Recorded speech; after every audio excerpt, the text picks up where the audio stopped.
మొత్తం ఆంధ్రప్రదేశ్లో పిఠాపురం నియోజకవర్గం మీదే అందరిది. ఎందుకంటే ఇప్పటివరకు పెద్దగా ఓటమంటే తెలియని ధీరురాలుగా ధీర వనితగా ముందుకెళ్తున్నారు వంగా గీత. కానీ ఈసారి పిఠాపురం నుంచి బరిలోకి దిగడం, గతంలో కూడా ఇక్కడ నుంచి ఆమె బరిలోకి దిగి గెలిచిన సందర్భాలు ఉన్నాయి. ఒకసారి గెలిచారు ఎమ్మెల్యేగా.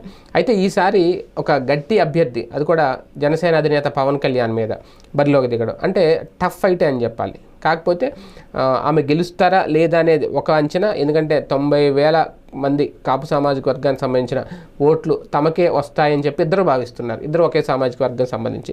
ఇప్పుడు కాకపోతే ఇద్దరు ఒకేసారి ఈ నెల 23వ తేదీన నామినేషన్ వేయబోతున్నారు. పార్టీ ప్రధాన కార్యదర్శి పి హరిప్రసాద్ దీనికి సంబంధించి తాజాగా ఓ ప్రకటన విడుదల చేశారు. ఈ నెల 23వ తేదీన పవన్ కళ్యాణ్ నామినేషన్ వేయబోతున్నారని. అలాగే అదే రోజు వైసీపీ అభ్యర్థి వంగా గీత కూడా నామినేషన్ వేయబోతున్నారు. దీనికి సంబంధించి గతంలోనే పార్టీ కూడా ఒక ప్రకటన విడుదల చేసింది వైసీపీ. ఈ నెల 23న ఉభయ గోదావరి జిల్లాలో మెజార్టీ